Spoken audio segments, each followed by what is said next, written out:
So good evening, everybody, and thank you for joining our second event relating to the silk heritage in Spain. Please note that the session will be recorded, so please do switch off your camera and also your microphones to avoid any interference. For those who don't know me, I'm Claudia Hopkins and the director of the Soberan Center for Spanish and Latin American Art at Durham University. First off, I want to thank Pedro Eusebio and Ignacio Pero from the Instituto Cervantes for initiating this lecture series, which relates to a very interesting EU-funded research project called Silknow on silk production and trade in Europe. And I'm also very pleased that Ignacio Pero is here tonight and he's able to welcome you personally. So Ignacio, if you would like to speak. Of course. Well, thank you very much, dear Claudia.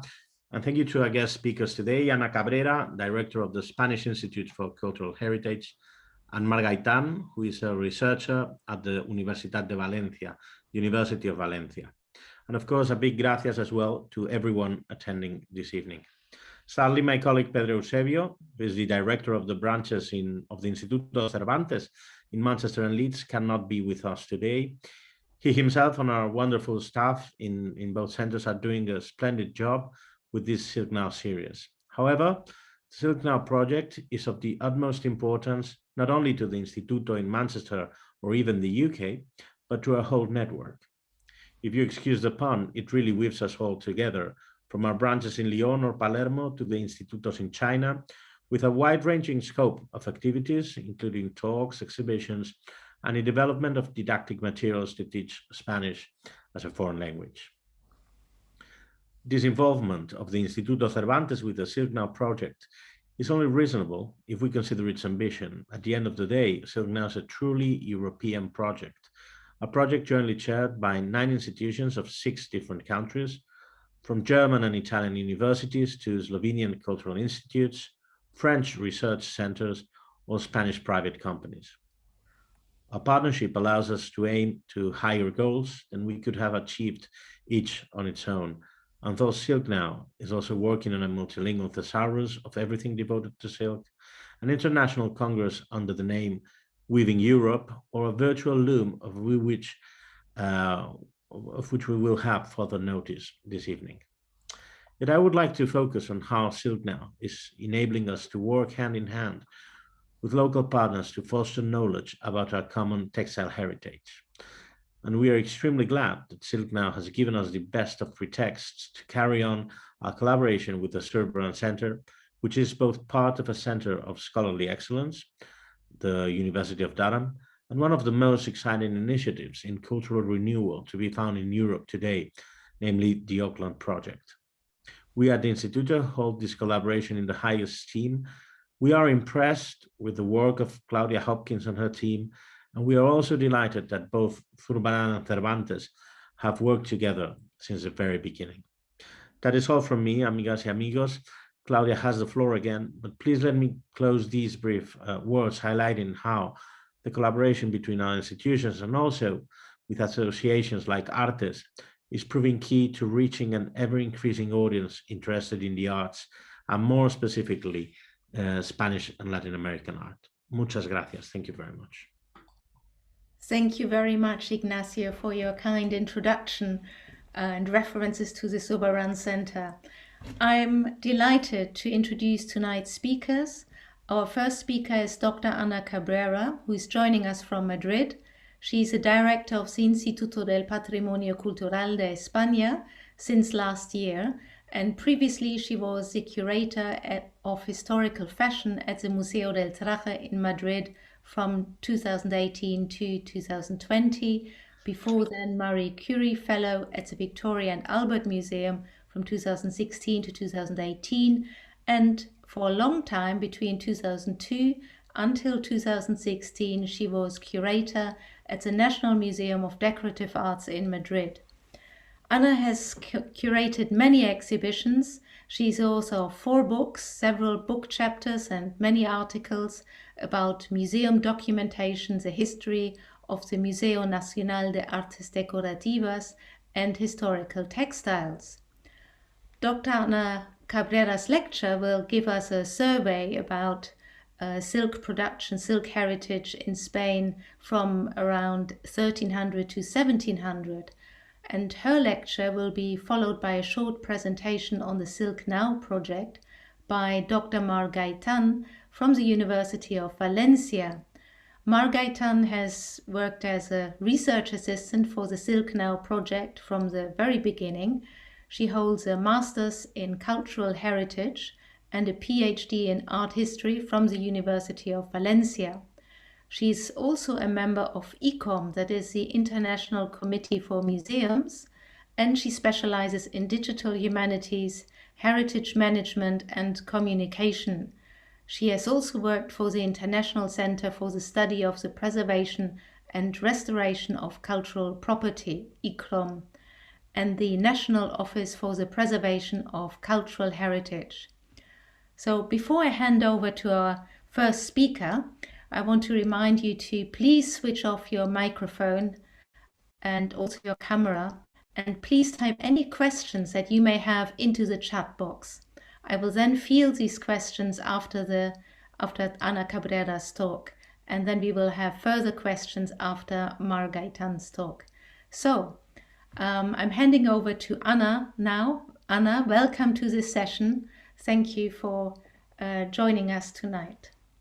Thank you, Claudia. I will try to share my presentation with all of you. I hope it's coming.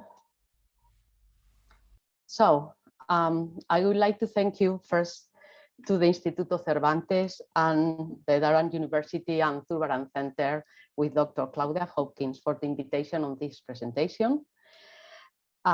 This is possible to many people, and I think this is something that I need to highlight in my first slide, because studying textiles, historical textiles, is a team effort. I think this is important to know. For this reason, I would like to thank to Leslie Miller, Dr. Maria Judith Feliciano, Borja Llopis, Araceli Moreno, my colleagues from the V&A, Silvia Vanich and Susan, and many other colleagues from the research project.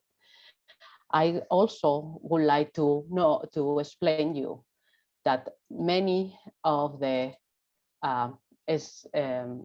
paintings that you will see are mostly from Valencian painters, because I think it's important to explain that Valencia played a key role during this period from the 14th century to the 16th, 17th century. I think it's important to know also that studying historical textiles need a methodology that I would like to explain to you before explaining the silk production and sericulture in the Spanish Kingdom. As you see, my main points are going to be not only the methodology and the sericulture and silk production, but also the importance of the trade and the role that play Valencia. Speaking of methodology, I think it's important to highlight that the textiles themselves have different elements that need to be studied. We can study the raw material, the fibers, dyes, the metallic threads, the weaving techniques, but also the functionality and the different uses of these textiles through time, a part of the chronology and context.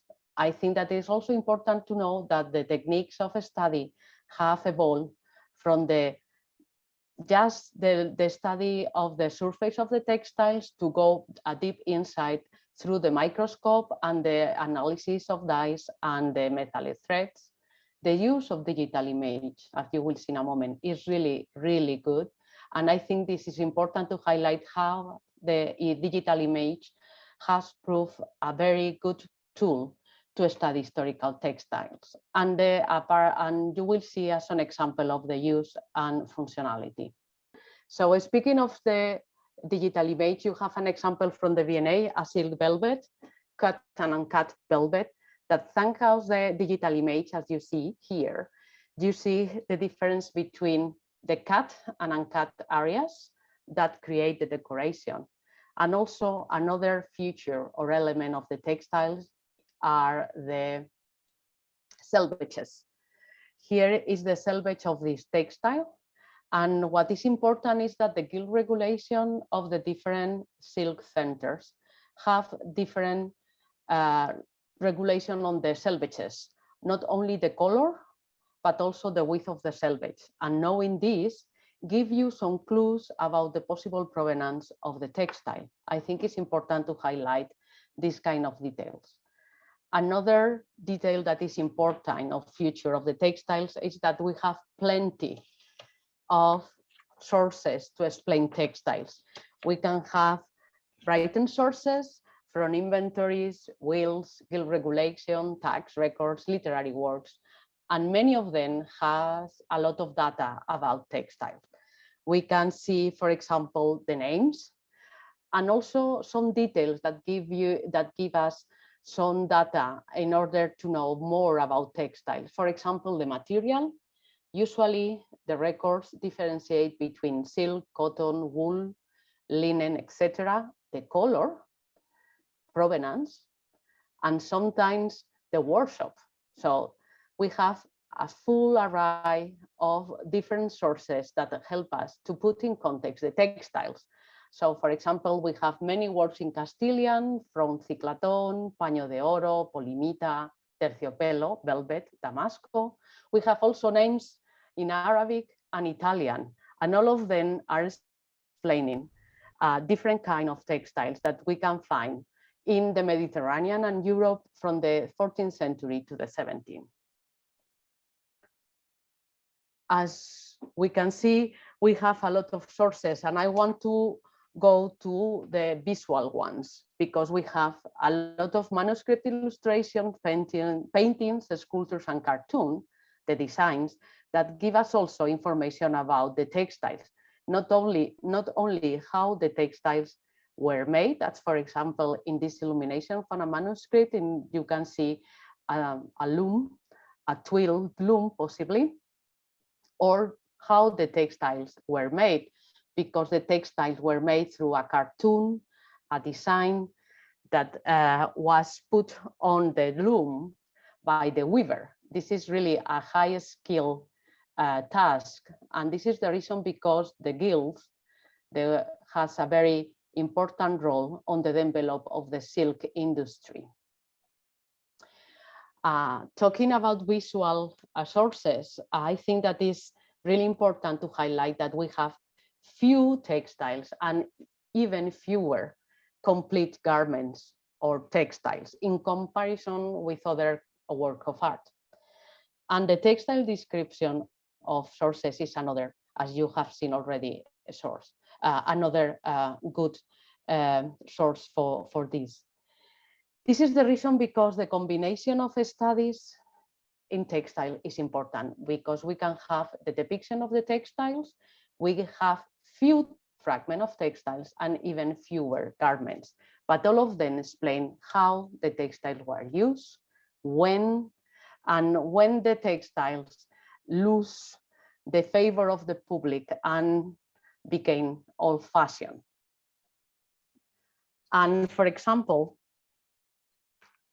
the importance of the depiction of textiles in paintings, for example, is a well way to date textiles, because we have here this portrait of Louis of Anjou, that we have a very, very well dated painting, and he is wearing a nice velvet. What is important is also that we can see very similar velvets, so we are having a very good way to try to date, because sometimes we don't have, unfortunately, many of these textiles don't have the label, we don't have the trademark, and we don't have any kind of data that give us an idea about the textile workshop. So this is important to know, that we are dealing with fragments, luxury goods or commodities that were traded, heavily used and reused, as Dr. Feliciano explained in the last Friday presentation. An example of use and reuse is this chasuble from the Guadalupe Monastery in Extremadura in Spain. This chasuble is from 10 fragments from a very long length of velvet that you have here. The possibility to study the textiles from the point of view of the tailoring is important to give us an idea of when these garments or vestments were made, especially because these kind of garments and vestments were heavily used and adopted through the fashion. So I think it's important to highlight this. So going to the sericulture and silk production in the Kingdom of Castile and Aragon, we need to know that the silk arrived in Iberia around the 8th century AD during the Islamic rule of the peninsula. Also, we know by the Brighton sources that from the 9th century onwards, the sericulture was really established, and that those areas that have sericultures in the early medieval period keep the cultivation of the silk until the 19th century or early 20th century in most of the places. Also, it's important to know that the sericulture areas were especially on the Kingdom of Granada and Murcia and Valencia, but also we have some silk cultivation or sericulture in other areas of Spain, but the most important areas were those. Meanwhile, in another hand, the production areas, meaning the weaver area, were those of Seville, Toledo, Zaragoza, Barcelona, and Valencia, Murcia, and obviously Granada. What is really important also to know is that the center of production, as I have already said, evolved through time, especially after the 15th century when Castilian production declined. And many silk workers and weavers moved to Aragonese cities such as Valencia, Murcia, or Zaragoza, or went into exiles because Muslims were forced to move from the Iberian kingdoms. I think this is important to highlight that the Muslim and Jews were workers as dyers and weavers, silk merchants, or metal threads makers, and they play an important role on the silk production. To give an idea of the extension of the medieval textiles from Iberia, especially Al-Andalus, you have a map here of Europe, and you see that the textiles, the silk textiles from Al-Andalus arrive as far as Daran. As you know, Daran Cathedral has a silk textile from Al-Andalus, but also go as far as Poland. All of these points that you see in the map are from churches and burials, not for museum, meaning that they are in place, still in place, these textiles. So turning to the sericulture and silk production, we need to know that sericulture is a process that begins with the cultivation of the silkworms. The silkworms in Iberia are from the Bombyx mori moth that are fed with the mulberry leaves. The silk is a continuous filament that has some unique features. And these unique features were kept until the invention of the artificial fiber as nylon. From the beginning, the silk cultivation, the care and feeding of worms were women's labor. It was also an extra income for many farmers in Valencia, Granada, and Murcia. These farmers were known as the Arab name of alquerías. The process of making the thread was mostly unspecialized work, while turning the thread into a textile was highly specialized work done by men and women. The different stages, including dyeing, spinning, and weaving. Gild regulation specify the weight of the thread, the type of the dye, and the type of the fabric. And the gild regulation also specify every stage of the silk production. And I think this is important to highlight because according to many scholars, the textile industry of the Middle Ages is one of the industries that has a higher regulation in comparison with ceramic or woodwork. We need to have in mind that the silk textiles were an expensive good, such as they work as a mark of status. As such, they were a mark of status, being used in the most important ceremonies and court presentations and church and for example, the crowns, and play an important role as a gift between courts, aristocrat, and the clergy. As you see here, we have all the process from the mulberry and the worm till the weaving. And these images are from the early 20th century, Murcia, showing how the silk cultivation was preserved in Spain until that moment. Textile and silk trade in the Kingdom of Castile and Aragon. I think it's important to highlight that we are speaking of different kingdoms. We have Aragon, that is this red area, and Castile and Portugal, because as you know, the Granada kingdom, the last kingdom of Granada, fell into the Castilian crown in 1492. Aragon has an important trade through the consulates in the Mediterranean and Europe. And you see the red points are the different Aragonese consulates in the Mediterranean.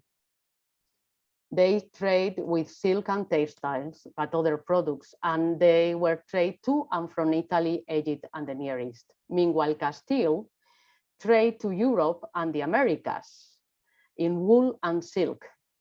It's important to note that the Americas export silk from Castile, but also provide of two important dyes to the metropolis, cochineal for the red and low-good for the black. And this is some of the reason because the black is in fashion and in the Spanish Empire.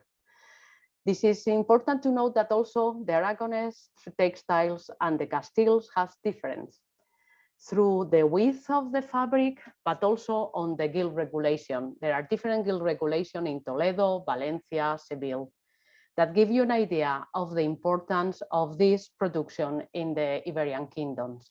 Also, it's important to note that the trade, the long distance trade, was really established in the 13th century. And you have here an example on this Panitartarici, the blue, deep blue and gold decoration of this dalmatic from the Pope St. Clements that was from the Central Asian or Persia. That was the known cloth of gold that Dr. Feliciano explained last Friday. So going through what kind of textiles we can find from the 13th till the 17th century in the Spanish kingdom. I'm going to begin with the textiles from the Nasri kingdom. And this is an example of a silk lampas from Granada, early 15th century. And the Kufic inscription has the Nasri motto, Gloria of Lord the Sultan. This fragment that you have on your left side is from the V&A. And you have an example of how this textile was used in the Castilian court. This is the cope, known as the Capa de los Condestables, and is preserved in the Cathedral of Burgos in Castile. And this is one of the reasons because I trying to put all the time textile and a painting or a carving to see how the textiles were used. These silk lampas were still producing after the fall of Granada, after 1492. And you have seen a really nice example of a silk lampas with geometrical pattern.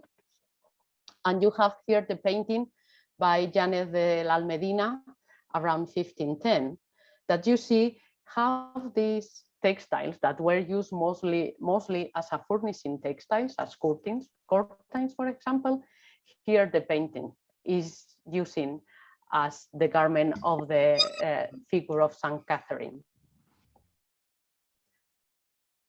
Another example is the silk lampas, possibly from Toledo, according to Torres Balbás. The silk workshop from Castile were in the major cities of the kingdom, as Toledo, Seville, or Granada. It is important to explain that some of the workshops were run by Muslims or Jews converts. From the late 16th and 17th century, the population of Muslim origin, called Moriscos, were expelled from the Kingdom of Castile. And these skilled workers in different crafts, especially in silk industry, were exiled. And Castile lost many of his workers. Some historians suggest that the decline of the silk industry in Castile is linked to this fact. And I think it's also important to note that with this decline, Valencia and the Aragonese industry became to be more and more important, and we are going to see in a moment. So, the silk in Aragon, Valencia as a case study. Valencia was and is a port city that have strong links with trade and silk production, among other commodity. I think this is important to highlight that according to Germán Navarro, one of the most important scholars that has studied the silk production in Valencia, as early as 1477, we have 56 master weavers, of whom 12 were from Genoa. Again, the connection with Genoa. I think it's also important to highlight that thanks to the close relation with Genoa, Valencia improved the silk industry technologically and create the famous neighborhood of the velluters, meaning the velvet weavers, that is this area in Valencia. And also this guild was founded in the 15th century, around 1479, and soon became the most important trade of the city.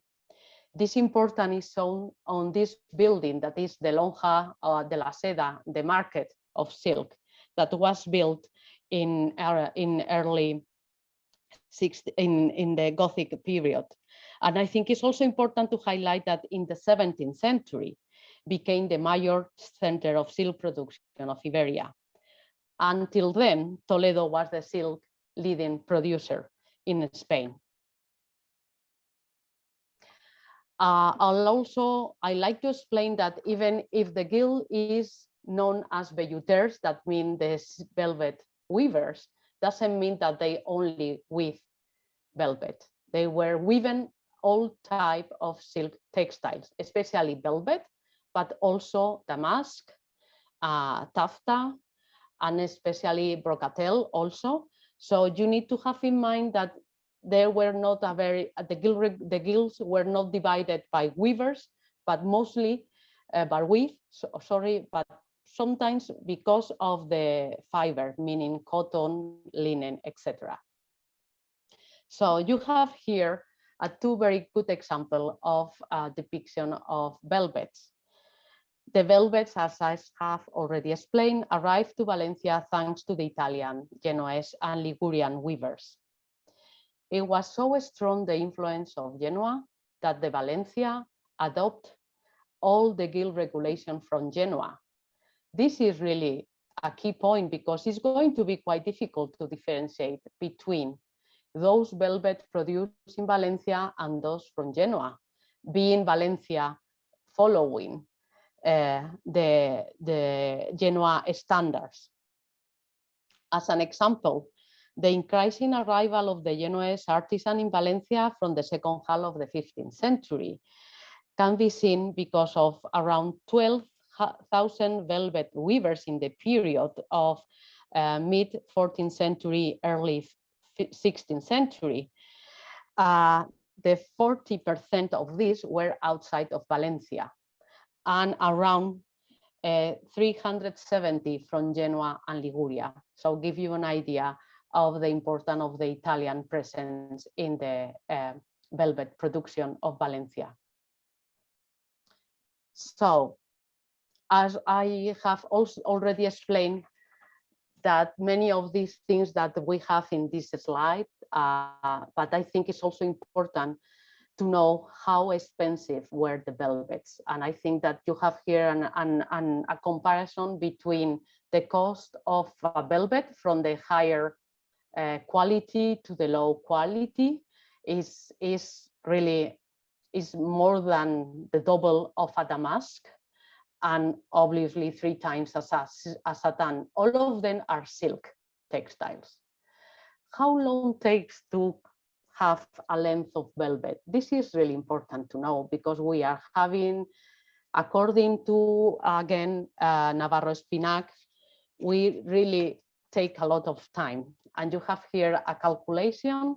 So between 700 to 1,000 meters per year is the maximum that, according to the workshop accounts has been calculated.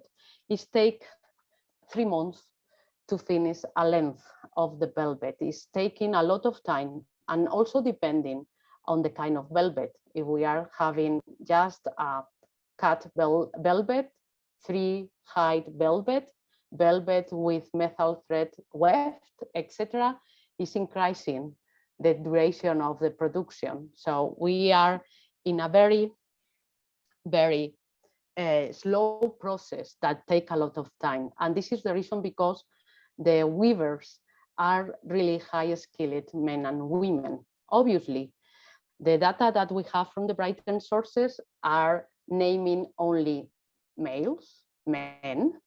Meanwhile, the women are mostly related with the spinning, but we know, because of the correspondence between the different workshops, that we have also women working on the loom. So apart from the velvet, other weaves that were produced in Valencia are the damask. And I think this is also another important weave that began a little, well, at the same time of the velvet, but increased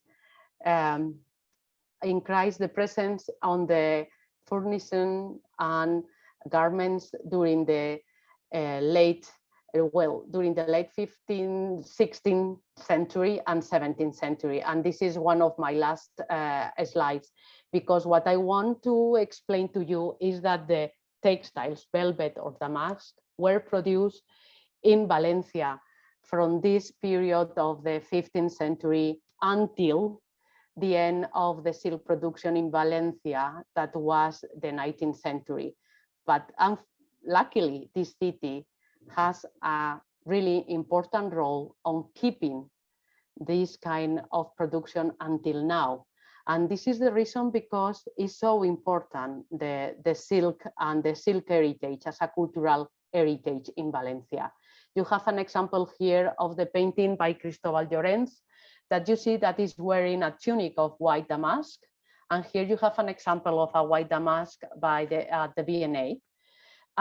We don't know exactly where this damask was made, but could be either Italy, France, or obviously Iberia, Valencia in this case. Because when the time passed and we began with the 17th century, it was really important that this is the moment in which France took the lead on the silk production, and especially because of the court of Louis XIV, the production changed, and they increase the number of textiles produced because of the creation of the season, spring and summer, and autumn and winter. And I think this is the moment in which the production changed to more or less what we have nowadays. But obviously, what is really important is the role of Valencia in this preservation of the silk heritage in Spain. I think I want to highlight the Colegio Mayor de la Seda, that is the Silk Guild building, in which you have a lot of documentation about the silk production in Valencia. You have an amazing archive from very, very early documents of the 15th century to the designs of the silk, to the cartoons, and you can documented the different steps of production and stage of production of the silk textiles. And I think that both Valencia and Castile play a key role on the production, on the trade, and on the influence of the silk texts through Europe and the Americas. I want to explain also that Castile has a key role on the trade to America, but also on the influence of the textiles from Castile, like those that I have shown you, of influence of geometrical patterns and leaves and scrolls in the Americas. At the same time, the Aragonese silk and textile has an influence in Italy. And at the end, this kind of influence is from both sides, because as you have seen, Italy, it seems that the main center of silk production, but I would like to let you know that also Iberia, through Castile and Aragon, has an important role on the silk production at the same period. And this is important because when we are looking at textiles, sometimes it's really different to know where these textiles were done, or what workshop this textile is made. But I think what is they are sharing a common language and a common way of production. And this is that at the end we are sharing a common language of in production, especially on silk. I would like to thank you for your attention, and I'm sorry for this very for my mistake in my English and on the earlier slides. And if you have any question, I am really happy to answer. Thank you.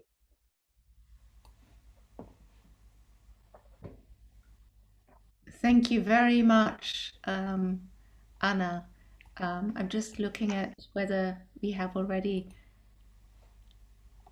We have many questions, I think, Okay. comments for you already. So, because we are pressed for time, I will not ask you any question. I will just straight go to the questions from the chat box. Okay. No. Kiran Sai is asking, what is the connection between European and Kashmir and Indian silk? Many of the design patterns are found to be similar. Well, that depends on the period. I think that what is important to know is that, well, Valencia and the Aragonese crown has an important trade through the Mediterranean, through Syria. And in Syria, they can have Indian textiles and vice versa, meaning that also the Indians can have influence of the European. Obviously, we are having a common language. And when we are talking of the 15th, 17th, and 18th century, the global trade, as Giorgio Riello has explained, another scholar, I think it's important to note that they were trading in textiles. These textiles have decoration, and the decoration can be imitated and copied from both sides, India and Europe, obviously.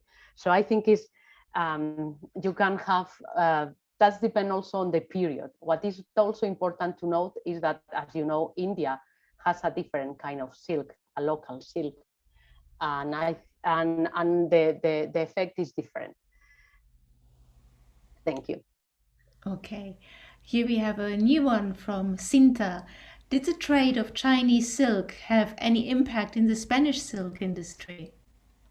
Well, good question. I think yes, because as you know, the Spanish Empire has the Philippines is later on, 17th, 18th century.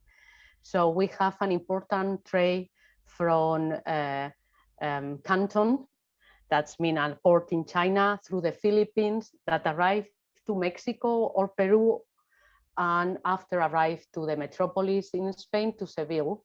And we have plenty of Chinese silk, especially embroideries, that began to influence the Spanish textiles, and in the other way around, because as you know, the Chinese adopt many of the European decoration and motif to just have more market on silk and on silk textiles. Thank you. Maria Ocon Fernandez is asking, can you please tell us something about the color workshops at the time? Well, color dyeing workshop. I think it's important to highlight that we are talking about dyes. That means the products, meaning the material that give color to the silk. This is a high specialized work and has his own guild.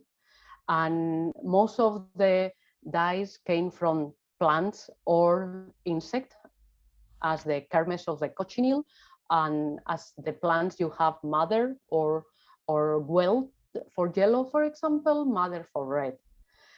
They have very impressive books of recipes and give you an idea. I have reproduction of the recipes and they work, they still work. But you need to have a high control of the temperature of the water, a high control of the amount of dye, and the more than is the substance that you help to fix the color. All of this create the colors. It's true that there are some color that seems to be more important depending on the period, as the black for the Spanish in court of the Austrias, of the Augsburg. But nevertheless, we have also very important production of red and greens and yellows, depending on the period. Thank you. Maybe one more question. Would you take one more question, Ana? Yes, obviously, Claudia. Thank you. Isabel Oleas Mogollon is asking, what were the advantages of using scientific techniques to study textiles? Well, I think the key thing is, for example, the color, because when you are studying historical textiles, sometimes you see a color degraded because of the light or the pass of the time. So if you want to know the real color, you need to have a dye analysis. Also, there are many descriptions talking about the golden or gilt or gold threads. When you study the metal threads applied to textiles that were used as weft for the decoration, for example, most of them are silver or gilt silver. So they are not as value as using gold. Also, it's important to know what type of silk, or for example, when you are studying a brocatel, the brocatel is not a fully silk textile, meaning that the brocatel has the warps from cotton, linen, or hemp, and you need to differentiate this because it gives you clues about the value of the textile, for example. It's the same with the dyes. You can think that this purple color is real purple, and when you have the analysis, the result of the analysis is a combination of a blue and red dye. This is a second class purple. All of these give you clues about the cost and the price of that textile. Thank you, Ana. Can I just ask one more question? You started Yes. with a very nice map at the beginning. Yeah. Showing how silk from Al-Andalus went to other parts of Europe. And I just wondered about the chronology as well, how it compares to other European centers of silk. Is it fair to say that silk production started earlier in Spain than anywhere else in Europe?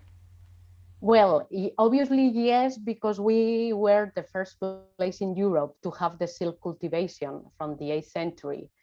It seems that until the 9th, 10th century, the silk cultivation didn't arrive to Sicily. And it seems that from Sicily went to Italy, but also some Italian scholars are saying that also the silk could come through Venice, through the Turkish area that was the old Byzantine Empire.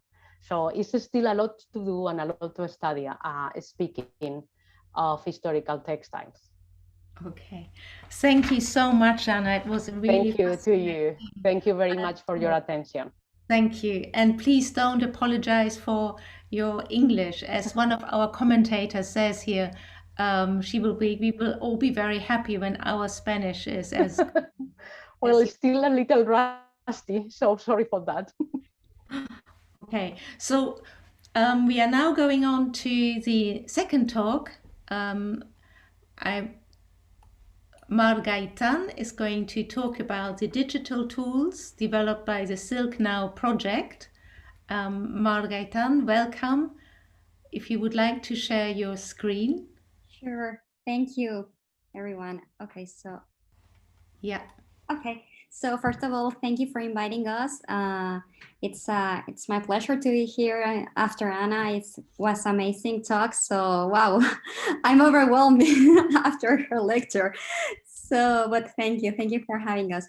So as my colleague, Dr. Jorge Sebastian, talked last Friday, we are working on a European project for the people that were in the last Friday with us.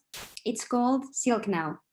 It's about conserving, protecting, and disseminating silk heritage from the 15th centuries to the 19th centuries. So we are 9 partners from, what's going on? Right? Okay, we are 9 partners from 6 countries. We're working with humanists, art historians, philologists, but we're also working with people from the ICT world, AI. So it's a huge project, and we are trying to we are making already some digital tools that will allow the scholars, the researchers, and also the general audience to be a little bit closer to the silk heritage. Because as Ana was saying, as Dr. Cabrera was saying, the silk heritage is extremely complicated. It's not easy to understand, and it's not easy to approach to it. So my talk is going to be about one of our tools. One of our results is Silk Thesaurus. So this is the website that I invite everyone to come to Silknow. I'm going to share with you the link, and I think one of my colleagues is also here. So if he or she can share the link, it would be great. Otherwise, I'll do it. In any case, why a Silk Thesaurus? So this is because we always say that European history is woven in silk, right? So it's because silk has traveled from, as Dr. Cabrera said, from one part of the world to another part. And as this travel has shaped the Europe we lived in, it also has changed the words. So it's not the same when we talk about Northern America with the English, like the UK. It's not the same when we speak in Spanish from Spain or the Spanish from Latin America. But it's also not the same when we approach textiles from, I don't know, me as an art historian, or someone that approaches textiles from the anthropologist world, or as an ethnographic.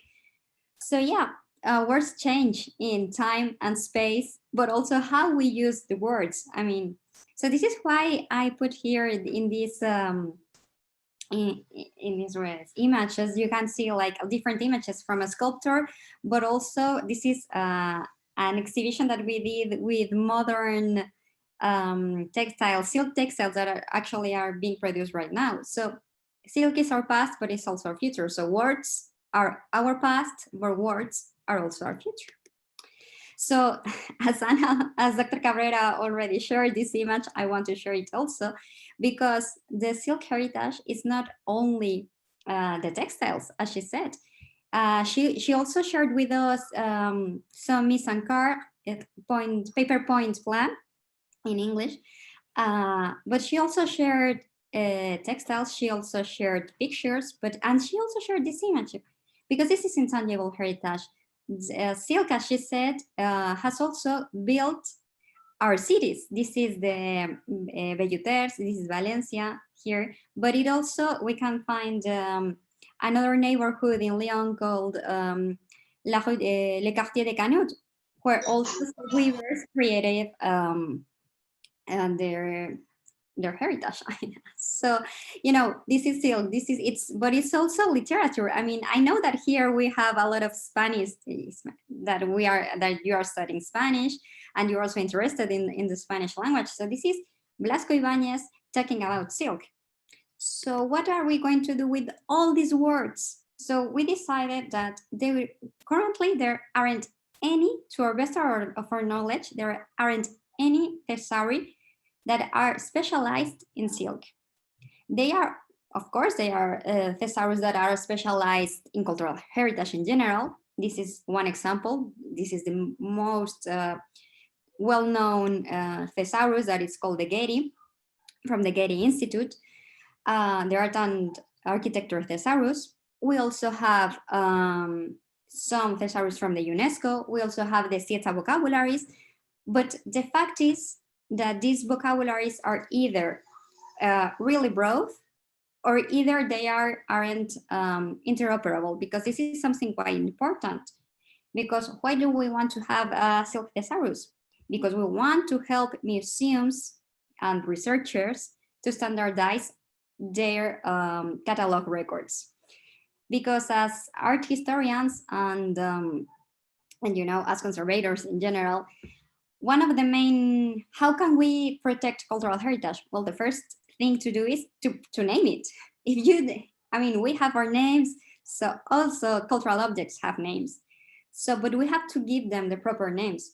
The problem currently is that the names aren't quite standardized. So when we go to, to the Victoria and Albert Museum, and we look for a word, and then we go to the Metropolitan, it's probably maybe that we don't have the same results.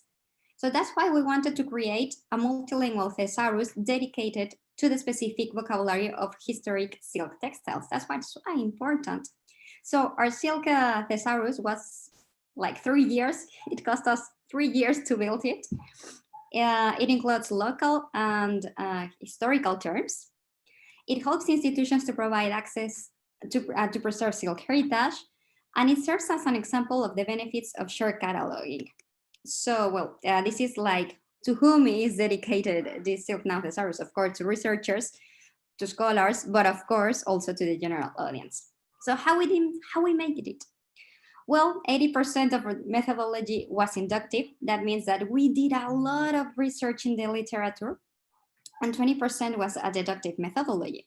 How we did it? So we have all these huge catalogs, databases from different museums, and from different museums, I'm speaking about more than 10 museums. So you can imagine how many records we have. I think Dr. Jorge Sebastian, last Friday, he presented Ada Silk. It contains more than 40,000 records. It's huge. So then we compare all these terms, we compare all these words, and then we created the thesaurus. We did a lot of research.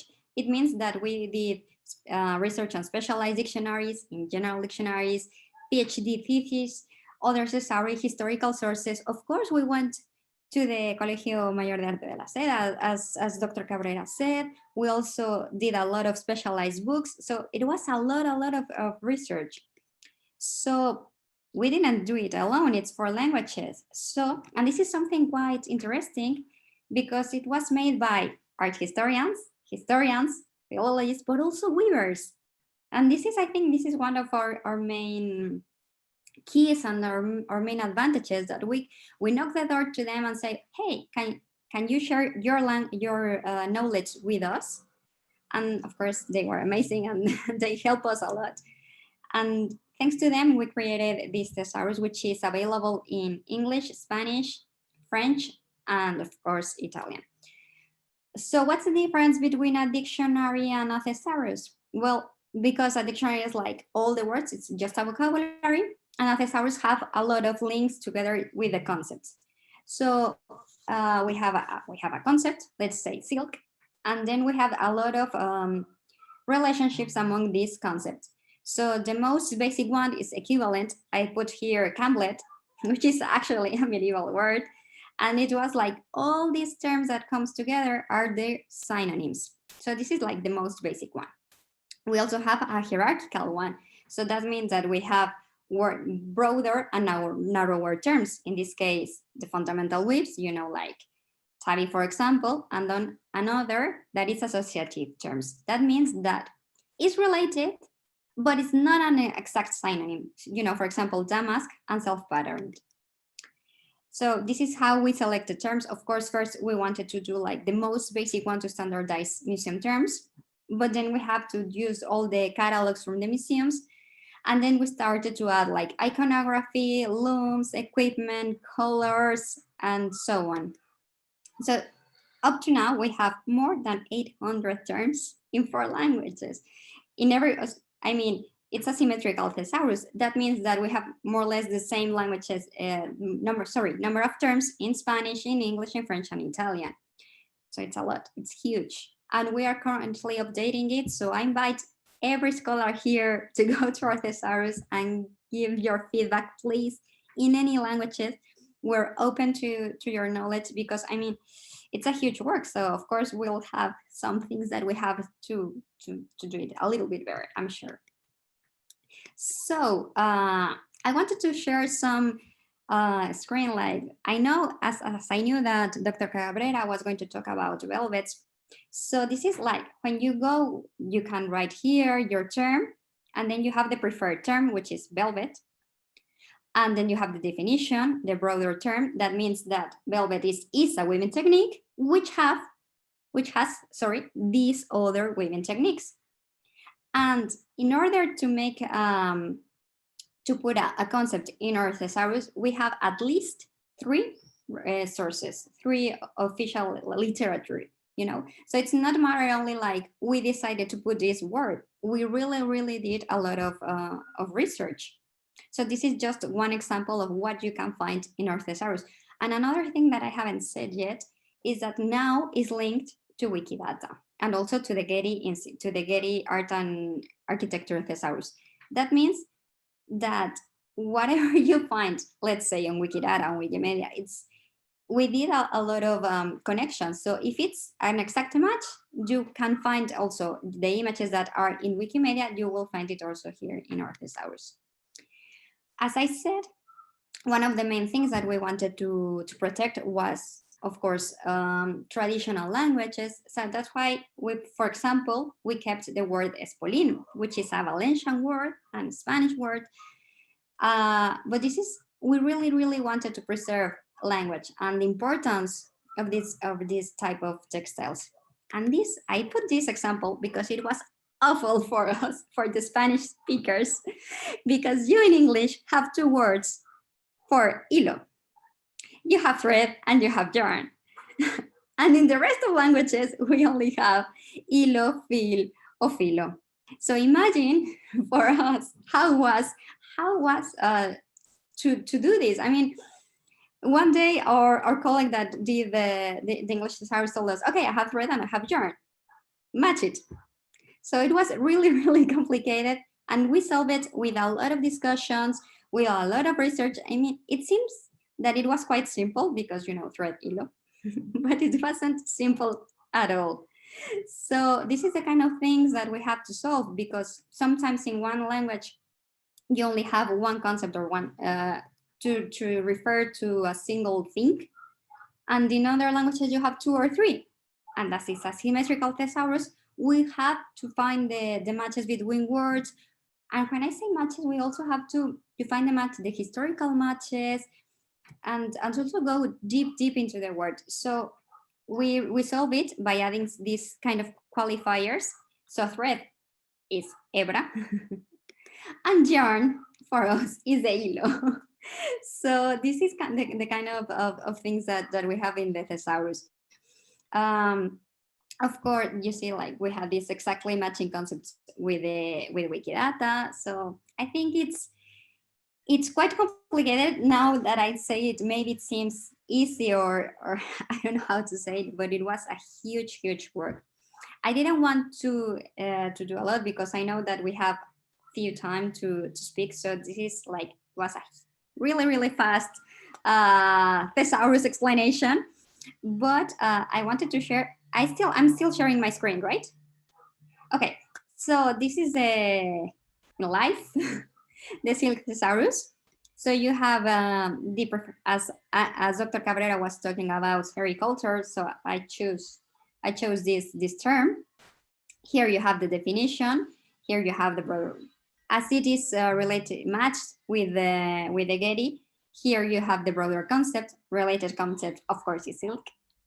Here you have the bibliographical citation, and in another languages. So it's, I mean, you can have also, for example, blues. You have parts of fabrics, and I don't know. It's, you have it here. You can change it. I don't know. I want to know how it can be said in French, and then it automatically changes. Of course, if my internet works, but it works. So I think that's it. And here. So I'm sorry if I was really, really fast, but I was afraid that I only have not that much time. So thank you so much. And Thank you so much, Mar. That was fascinating and so insightful. I'm inviting questions from the floor. Does anybody have any questions? I can't see at the moment. I think it's fascinating to put this into so many different languages, and I'm very interested in translation. So I wondered whether you mentioned this problem with thread and elo, but have you come across any kind of completely untranslatable terms? sure. I mean, we found earlier on, we heard there were, I don't know, 10 or I don't know, many terms in Arabic for silk. Yeah, for sure. Less in Spanish. So how do you, so again, I mean, with thread and elo, this is similar. But have you come across any untranslatable things? Yeah, and actually we found untranslatable things in the 4 languages. So how we solved it by leaving it in the original language, and in the definition we wrote like a Spanish term that refers to, or English term that refers to. So we specify where it comes from, and then how it's translated. It was complicated. For example, we have a term that is called liage à repris, which is a French term, of course. And apparently here in Valencia, it's the only place that it said restañado. so, but as we were here, we started here doing the research, we found, okay, restañado, that's quite easy. Okay, so let's begin with the translation. And it was like, no, it's not easy at all. We have to keep the original name. So, and also we found some difficulties actually with English, because in the English language, as you know, well, you know better than I do, you tend to use like one word for many things. Yes. So it was I don't know, it was really, really complicated for us. Like, okay, can you use many words or different words, please? But yeah, we managed, and I'm quite proud, and I want to thank all my colleagues who actually worked. We were like more than 5-6 people working, so it was quite good. Yeah. I mean, it must be, I haven't looked at it yet, but this must be an absolutely amazing resource, and I can't wait to discover it. And I think it also tells you something about the cultural differences in the ways cultures deal with silk. I mean, that the fact that you have so many nuanced words for silk or silk related words in other languages than English is in itself interesting. So I see a lot of comments here congratulating you on your talk and your enthusiasm. And so thank you very much, Mar. And thank you also to Ana Cabrera. I think she has already left. And I also want to thank Ignacio Pero once more for supporting this event. And good luck with the Silknow research. And thank you so much. I hope that, well, everybody will be joining us again on Monday, which will be the 3rd lecture.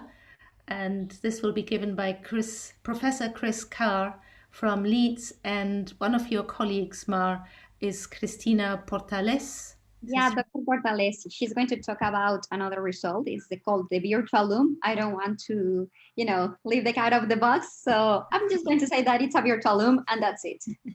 Fantastic. We will all look forward to it. And so I want to thank the audience as well for joining us on a Friday night at 6 o'clock. I know it's 7 o'clock in Europe. So thank you for coming, and I hope to see you next week on Monday at 6 o'clock.